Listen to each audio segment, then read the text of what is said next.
Doctor కరక్కాయ ప్రయోజనాలు చెప్తారా? మంచిదమ్మా. కరక్కాయ కన్నతల్లి ఎలా ఉపయోగపడుతుందని చెప్పి చెప్తుంటారమ్మా.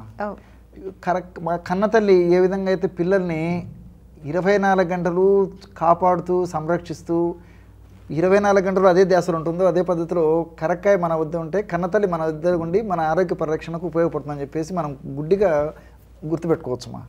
అందుకే ఈ కరక్కాయతో తగ్గనటువంటి జబ్బు లేదమ్మా. అంటే తల నుంచి కాళ్ళ వరకు వచ్చేటువంటి అనేక రకాలైనటువంటి వ్యాధులకు కరక్కాయ అద్భుతంగా పనిచేస్తుందమ్మా. ముఖ్యంగా ఉదర వ్యాధులకు దానికి చెప్పాల్సినటువంటి పని లేదు.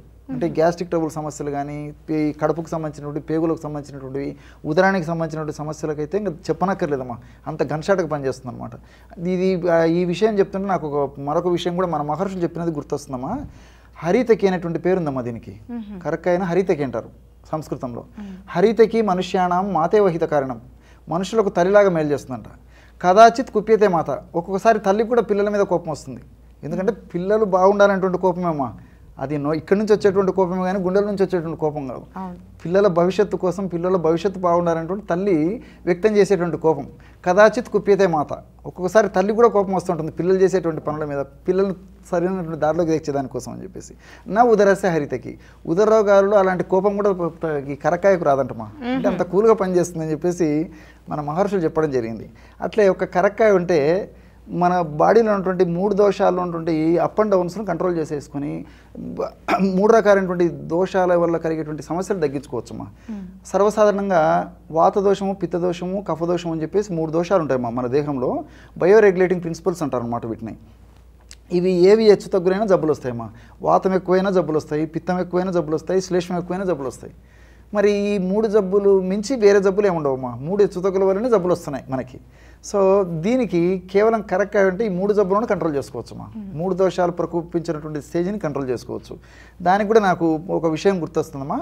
లవణేన కఫం హంతి, అంటే ఇప్పుడు కాస్త ఉప్పు కానీ సైంధవనం కానీ కరక్కాయ పొడిలో కలుపుకొని తీసుకోవడం వల్ల కఫం, శ్లేష్మ రోగాలు అంటే ఈ దగ్గు రావడం కానీ, తర్వాత ఈ జలుబు చేయడం కానీ, ముక్కుల నుంచి నీళ్లు గారడం కానీ, ముక్కులు దిబ్బడగా ఉండడం కానీ, ఇట్లా ఈ గొంతుకు సంబంధించినటువంటి ఈ ఊపిరితిత్తులకు సంబంధించినటువంటి ఈ యొక్క జబ్బులు తగ్గిపోతాయమ్మా. లవణేన కఫం హంతి. పిత్తం హంతి సశర్కరాహ, అంటే పిత్తదోషం ఎట్లా తగ్గుతుందంటే సశర్కర. శర్కర అంటే ఇక్కడ మనం ఈ బెల్లం అని అర్థం చేసుకోవాలమ్మా. బెల్లము కరక్కాయ పొడి కలిపి తీసుకోవడం వల్ల పిత్తదోషాలు తగ్గిపోతాయి. పిత్తదోషాలు అంటే ఎలాంటివమ్మా, పిత్తం దేహంలో పెరిగింది అనేది ఎట్లా తెలుస్తుందంటే కళ్ళు మంటలు ఉండడము, కాళ్ళు చేతులు మంటగా ఉండడము, నోట్లో పుండ్లు వస్తుండడము, నోడు కారం పట్టనీయకపోవడము, అదేవిధంగా మూత్ర విసర్జన సమయంలో మంట ఉండడము, మల విసర్జన సమయంలో మంట ఉండడము, ఇలా దేహంలో ప్రతి భాగంలో ప్రతి అవయవంలో ఈ యొక్క పిత్తదోషం ప్రకోపం వల్ల మంట అనేటువంటి లక్షణం వ్యక్తం అవుతుంటుందమ్మా. ఆ మంట అనేటువంటి లక్షణం తగ్గేదానికి ఈ బెల్లము కరక్కాయ పొడి కలుపుకోవడం వల్ల చాలా అద్భుతంగా పనిచేస్తుందమ్మా. లవణేన కఫం హంతి పిత్తం హంతి సశర్కరాహ. ఘృతేన వాతజాన్ రోగాన్, ఘృతం అంటే నెయ్యి. ఈ కరక్కాయ పొడిని స్వచ్ఛమైనటువంటి ఆవు నెయ్యితో కలిపి తీసుకోవడం వల్ల ప్రకోపించినటువంటి వాతదోషం తగ్గుతుందమ్మా. అంటే వాతదోషం అంటేమా నొప్పి ఎక్కడైతే ఉందో అక్కడ వాతదోషం ప్రకోపించింది అని అర్థమమ్మా. తలనొప్పి కావచ్చు, మెడ నొప్పి కావచ్చు, కీళ్ళ నొప్పులు కావచ్చు, మోకాళ్ళ నొప్పులు కావచ్చు, భుజం నొప్పి కావచ్చు, నడుము నొప్పి కావచ్చు, నొప్పి ఏ నొప్పినా నొప్పి వచ్చిందంటే మనకు గుర్తు ఏంటంటే వాతదోషం ప్రకోపించింది. బయోరెగ్యులేటింగ్ ప్రిన్సిపల్స్లో ఒకటైనటువంటి వాతదోషం ప్రకోపించడం వల్ల నొప్పి అనేటువంటి లక్షణం కలిగింది. కాబట్టి అటువంటి వాతదోషాన్ని తగ్గించేందుకు కన్నతల్లిలా కాపాడేటువంటి కరక్కాయని మనం నెయ్యితో తీసుకోవడం వల్ల ఆ దోషం తగ్గుతుంది. ఎంత చక్కగా చెప్పారు చూడమ్మా. లవణేన కఫం హంతి పిత్తం హంతి సశర్కరాహ ఘృతేన వాతజాన్ రోగాన్ సర్వరోగాన్ గుడాన్వపి. సో ఈ రోజులలో చాలా ఫాస్ట్ డేస్ అవన్నీ ఆలోచన చేసేటువంటి పరిస్థితి లేదు. ఇది వాతదోషమా, పిత్తదోషమా, శ్లేష్మ దోషమా కనుక్కునేటువంటి పరిస్థితి చాలా మందికి ఉండదు, ఆలోచన చేసేటువంటి పరిస్థితి ఉండదు. ఇలాంటి పరిస్థితి ఉన్నప్పుడు సర్వరోగాన్ గుడాన్వపి. గుడం అంటే బెల్లం అమ్మా.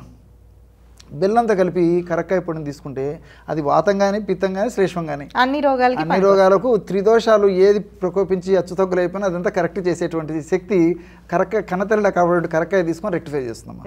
సో ఒక కరక్కాయ ఉంటే కన్నతల్లిలా కాపాడుతుందని చెప్పేసి పెద్దలు, అందుకే పెద్దల మాట సద్దిముట అని చెప్పేసి వాళ్ళు ఎంతో అనుభవంతో చెప్పినటువంటి మాట 100కి 100 అక్షరాలు నిజమమ్మా. అద్భుతంగా చెప్పారు సార్. Thank you.